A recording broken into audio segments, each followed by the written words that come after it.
علاقے میں چارسدہ روڈ پہ اس گاڑی کو ٹارگٹ کیا گیا جس میں دلہا اور گاڑی میں موجود جو ڈرائیور ہے وہ زخمی ہو گئے، جبکہ ہسپتال لے جاتے ہوئے راستے میں جو ان کی زخمات کی جو شدت ہے اس سے ان کی وفات ہو گئی اور وہ جانبر نہ ہو سکے، جبکہ جو ڈرائیور ہے وہ زخمی ہوا۔ اب یہ ایک اس طرح کا کیس تھا کہ جس سے پوری سوسائٹی میں اور پشاور میں ایک بڑی خوف کسی ایک جو ہے وہ ماحول پیدا ہو گیا تھا، اور آپ تمام لوگ بھی اس حوالے سے بہت زیادہ جو ہے وہ حساس تھے اور اس پہ کام کر رہے تھے، اور اسی کے ساتھ ساتھ ہمیں اس چیز کا بالکل احساس تھا کہ یہ ایک ایسا کرائم ہے جس کا جلد از جلد جو ڈیٹیکٹ ہونا ہے وہ بہت ضروری ہے to restore the public confidence. تو سی سی پی او صاحب نے اس میں میرے ساتھ ایس پی صاحب اور دیگر جو ہمارے ایس ایچ او صاحب، ایس ڈی پی او صاحب، ان کی ایک جو چھوٹی ٹیم تشکیل دی۔ اس ٹیم نے جو ہے وہ دن رات محنت کی، اور اس کے بعد جو چیزیں سامنے آئی ہیں وہ آپ کے ساتھ شیئر کرتے ہیں۔ اور اس موقع پہ ہم نے سی سی پی او صاحب کو بھی یہ ریکمینڈ کیا ہے کہ جن آفیسرز نے اس کیس پہ کام کیا ہے اور دن رات محنت کی ہے، اس میں جو ہمارا ایس ایچ او ہے فقیر آباد کے تفتیشی سٹاف کے ساتھ ساتھ انہوں نے، اور ہمارا جو سی کے سی کا سٹاف ہے جو کہ ٹیکنیکل انالیسس کرتے ہیں، انہوں نے بہت محنت کی، اور افسران نے ان کو گاہے بگاہے جو ہے وہ اپنی رہنمائی پرووائڈ کی، اور اس سے ہم اس کیس کو حل کرنے میں کامیاب ہوئے ہیں۔ ہم نے ایک چھوٹی سی 2-3 سلائیڈز کی ایک پریزنٹیشن بنائی ہے تاکہ وہ بھی آپ کو دکھا دیتے ہیں، تاکہ اس سے آپ کو چیزوں کی تھوڑی سی کلیئرٹی بھی آ جائے گی، اور اس سے ہم تھوڑا سا پھر یہاں سے آگے اس کو لے کے چلیں گے۔ 11 تاریخ کو شام 6:10 پہ، جس طرح میں نے بتایا کہ چارسدہ روڈ پہ جو کانوائے تھا بارات کا، اس میں جو دلہے والی گاڑی تھی، جب وہ ٹریفک جام کی وجہ سے سٹاپ ہوئی ہے تو ایک جو وہاں پہ نامعلوم شخص تھا اس نے جو ہے وہ دلہے والی سائیڈ کی ونڈو سے گاڑی پہ 4 راؤنڈز فائر کیے ہیں۔ موقع سے پولیس کو 3 خول ملے تھے، اور اس کے بعد وہ جو ان نون اسیلنٹ تھا وہ موقع سے جو ہے وہ وہاں سے فرار ہونے میں کامیاب ہو گیا۔ تو بیسیکلی یہ چارسدہ روڈ کی لوکیشن ہے، اور یہ وہ دلہا کی جو فائل فوٹو ہے ہاسپٹل کی وہ ہے۔ اچھا، جب ہماری ٹیکنیکل ٹیمز نے اس کیس پہ کام کرنا شروع کیا تو ہم نے جو دلہا کے جو گھر والے ہیں ان کے نمبرز، اسی طرح سے جو دلہن تھی ان کے گھر کے جتنے بھی نمبرز ہیں، اور جتنے بھی نمبرز جو ہیں وہ ہم حاصل کر سکتے تھے وہ ہماری ٹیم نے ان کو حاصل کیا، اور ایس ایچ او صاحب سی کے سی کی ٹیم کے ساتھ بیٹھ کے انہوں نے اس کا انالیسس سٹارٹ کیا۔ تو بیسیکلی ان سارے انالیسس اور اس کی جو مختلف جو آپشنز سامنے آ رہے تھے، اس کے بعد ہمیں اس طرح سے پتہ لگا کہ ایک کوئی نمبر ایسا ہے جو کہ ہمارے ریکارڈ میں ہمیں نہیں دیا گیا اور کسی کی طرف سے بھی پرووائڈ نہیں کیا گیا، لیکن اس نمبر کی ایسے مقامات پہ موجودگی، اور پھر جو بارات والا دن ہے اس دن اس جو بچے کا جو گھر تھا جہاں سے بارات روانہ ہوئی تھی وہاں بھی موجودگی، اور اس کے بعد جو کرائم سین ہے جہاں پہ یہ واقعہ ہوا ہے اس کرائم سین سے چند منٹ بعد اس جگہ پہ اس کی موجودگی جو ہے، اس سے ہمارے جو لوگ تھے جو تفتیشی ہمارے اس پہ کام کر رہے تھے، اور اس پہ میں ضرور یہاں پہ یہ دوبارہ ایک دفعہ اکنالج کرنا چاہوں گا کہ ایس ایچ او فقیر آباد نے اس کیس کے اوپر دن رات محنت کی، اور جب ہم نے اس نمبر پہ کام کرنا شروع کیا، ہم نے اس کی معلومات لینی شروع کی، تو اس پہ ہماری کوشش یہ تھی کہ یہ کیس پرسوں رات کو حل ہو جاتا، لیکن چونکہ آپ کے علم میں ہے کہ جب اس طرح کا کوئی واقعہ ہوتا ہے تو پھر 3 دن ایک جو گھر ہے جس میں وفات ہوئی ہو کسی کی، تو وہاں پہ بھی ایک سوگ کا سا ماحول تھا، تو ہم فیملی کو بھی زیادہ ڈسٹرب اس حوالے سے نہیں کرنا چاہتے تھے۔ لیکن بہرحال کل رات کو ہماری ٹیمز نے اس پہ کام کرتے ہوئے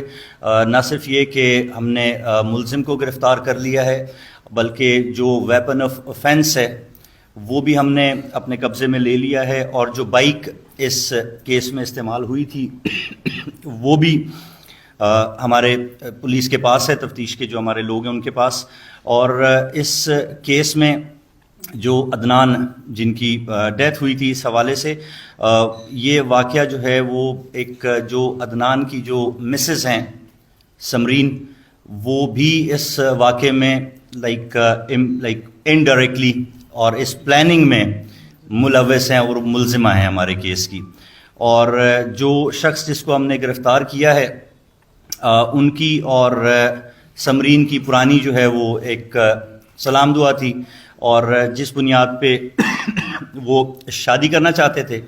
اور اس پہ جو افسوسناک پہلو ہے وہ یہ ہے کہ اس پوری تفتیش میں ہمیں کسی جگہ سے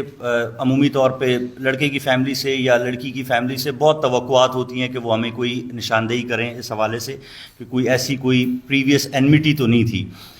ٹو آر سرپرائز جو عدنان کی فیملی تھی دے ور کلو لیس, ٹھیک ہے, اس حوالے سے ایکسیپٹ ہز مدر کہ جن کے ساتھ انہوں نے شاید پہلے کوئی شیئر کیا تھا کہ کسی کے ساتھ ان کا معاملہ چل رہا ہے, لیکن جو بچی کی فیملی ہے اس میں بیشتر لوگوں کو یہ پتہ تھا کہ اس طرح سے کوئی پرانا ان کا اس سلسلہ چل رہا تھا. لیکن پولیس کو دونوں سائڈز نے جو ہے وہ کوئی جو معلومات تھی وہ نہیں دی, اور جبکہ ہم نے بارہا ان سے درخواست کی کہ ہمیں کوئی نہ کوئی اس میں آپ مدد کریں, لیکن جب ہم نے اس کیس کو ریزالو کر لیا ایٹ آر اون, اس کے بعد جب پھر ہم نے فیملی سے پوچھا تو انہوں نے کہا کہ جی ہمیں کل ہماری والدہ نے اس طرح سے کچھ بتایا تھا, اور جس کے لیے وہ ڈر اور خوف کی وجہ سے انہوں نے ہم سے اس وقت شیئر نہیں کیا. تو بیسیکلی سمرین کی اور جلال خان کی پرانی دوستی تھی, اور جس پہ سمرین اپنے گھر پہ واضح طور پہ یہ کئی دفعہ کہہ چکی تھی کہ وہ یہ شادی نہیں کرنا چاہتی, لیکن فیملی نے فورس کر کے ان کو اس شادی کے اوپر مجبور کیا. اور شادی سے چند دن پہلے سمرین نے اور جلال نے یہ پلان بنایا کہ جی اگر اور کوئی چیز کوئی ترکیب نہ چلی تو میں اس طرح سے کرنے کا ارادہ رکھتا ہوں, جس کو مکمل طور پہ سمرین نے سپورٹ کیا. اور پھر شادی والے دن اس نے 3-4 مختلف مقامات پہ اس طرح کی کوشش کی, لیکن کوشش مطلب یہ کہ کوئی موقع نہ ملا اسے. تو فائنلی پھر چارسدہ روڈ پہ اس نے اپنے آپ کو اسٹیشن کیا, وہ چارسدہ اڈے کے پاس, اور جب گاڑی آ کے ٹریفک جیم میں رکی ہے تو اس نے نزدیک آ کے ہوڈ پہن کے اور ماسک پہن کے وہاں پہ فائر کیا ہے, اور جس سے جو ہے وہ دلہے کی اس میں ڈیتھ واقع ہوئی ہے. یہ تفصیلات تھیں. سر تھوڑا سا بات کرنا چاہتے ہیں پھر کیس کے حوالے سے اگر کوئی نہیں بتائیں. اس کے حوالے سے جلال کی گرفتاری کیسے عمل میں؟ دوسرا 6 مہینے پہلے منگنی ہوئی تھی عدنان کے ساتھ, تو سمرین اور جلال نے 6 مہینوں میں کبھی پہلے کوئی پلان بنایا کہ اس منگنی سے پہلے اس عدنان کو مارا جائے؟ کوئی پلان ایسا کیا انہوں نے؟ اور ایک ایسا سر کہ سمرین پہلے گھر سے بھاگ چکی ہے اس کے ساتھ, اس کی ریکوری پولیس نے کی تھی؟ نہیں,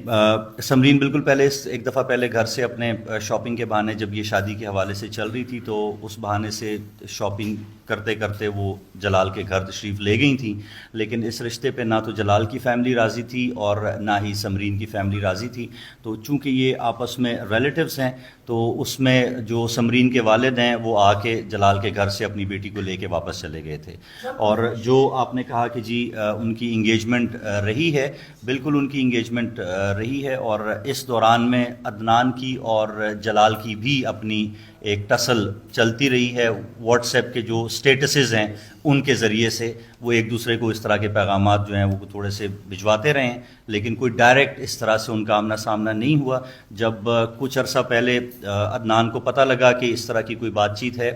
سمرین کے فون سے, تو عدنان نے اس پہ کنفرنٹ کیا تھا جلال کو, لیکن وہ بات کوئی آگے بڑھی نہیں, وہ فون کے اوپر ہی جو بات چیت تھی اس پہ رہ گئی. سر یہ تو ڈیٹیلز ہے, وہ کیس ڈیٹیلز واپس جائے نا. ایکچولی آپ کو جو ادھر بیٹھنے کا ہمارا مقصد تھا, آپ کو بلانے کا مقصد تھا, وہ نیکسٹ یہ جو ایک تصویر آپ دیکھ رہے ہیں جو اس کی شادی والے ڈریس میں ہے, it's basically created sense of insecurity. ایک فیئر سی ڈیولپ ہو گئی تھی پبلک ایٹ لارج میں. تو we Peshawar police took it up as a challenge کہ this is no way of doing it. ذاتی اب شاید روٹین میں یہ کرائم اسی طرح ہو رہے ہوتے اور پولیس روٹین میں اس کو ورک آؤٹ کرتی, لیکن یہ جو چیز جب سامنے آئی تو it raise the alarms, because کہ اس سے سوسائٹی ایٹ لارج میں ایک سینس آف انسیکیورٹی اور فیئر کریٹ ہوا. And then we took it upon our self کہ انشاءاللہ ہم اس کو جلدی ٹریس کریں گے, ملزموں تک پہنچیں گے. And all credit must be given to the investigators, S S P صاحب آپریشن, ایس ایس پی صاحب انویسٹیگیشن, ایس پی فقیر آباد, اے ایس پی فقیر آباد, all of them. اور اس کے ساتھ جتنے بھی ایس ایچ او ہے OII ہے انہوں نے بہترین کام کیا ہے. اور میں آپ کو آنیسٹلی بتا رہا ہوں it was totally blind case. جب انیشلی ہمارے سامنے آیا تو بالکل بلائنڈ تھا. انہوں نے اس پہ دن رات کام کیا اور ریکارڈ جو ٹائم ہے اس میں اس کو ورک آؤٹ کیا. تو credit must be given to them اور انشاءاللہ ان کے ہم انعامات بھی کریں گے. آپ کو صرف میرے بیٹھنے کا ادھر مقصد یہ تھا کہ آپ کے توسط سے میں یہ باور کرا سکوں to the public of Peshawar کہ انشاءاللہ پشاور پولیس آپ کو لیٹ ڈاؤن نہیں کرے گی. پشاور پولیس انشاءاللہ کرائم اور کرمنل کے پیچھے اسی طرح کام کرتی رہے گی کہ اس وقت تک جب تک کرائم اور کرمنلز پشاور کو چھوڑ نہ دے. یہ ہمارا عزم ہے انشاءاللہ. اور ساری ٹیم ساری پولیس دن رات اسی میں لگی ہوئی ہے. پہلے بھی جتنے بھی چیلنجنگ کیسز تھے وہ ریکارڈ ٹائم میں الحمدللہ پشاور پولیس نے حل کیے ہیں. اور میں آپ کو یہ امید اور یہ آپ کو یہ یقین دلاتا ہوں کہ پشاور پولیس میں اتنی کیپیسٹی ہے الحمدللہ کہ یہ اس طرح کے کوئی بھی چیلنجنگ کیس ہو اس کو بالکل اسی طرح اسی جذبے کے ساتھ اور اسی کیپیسٹی کے ساتھ ٹیک اپ کرنے کے لیے تیار ہیں. اور انشاءاللہ آپ کی سپورٹ رہی, پبلک کی سپورٹ رہی تو پشاور پولیس نہ صرف کرائم پہ بھی اس طرح کے جو جس میں پرسنل اینیمیٹی کا اور ایشوز کا ٹچ ہو ادر دین دیٹ بھی ہم انشاءاللہ اس پہ پوری طرح تیار ہیں. اور ہم پبلک کو کرائم اور کرمنل پہ پوری سہولت دیں گے انشاءاللہ. سر یہ بتائیے پشاور پولیس کی کارکردگی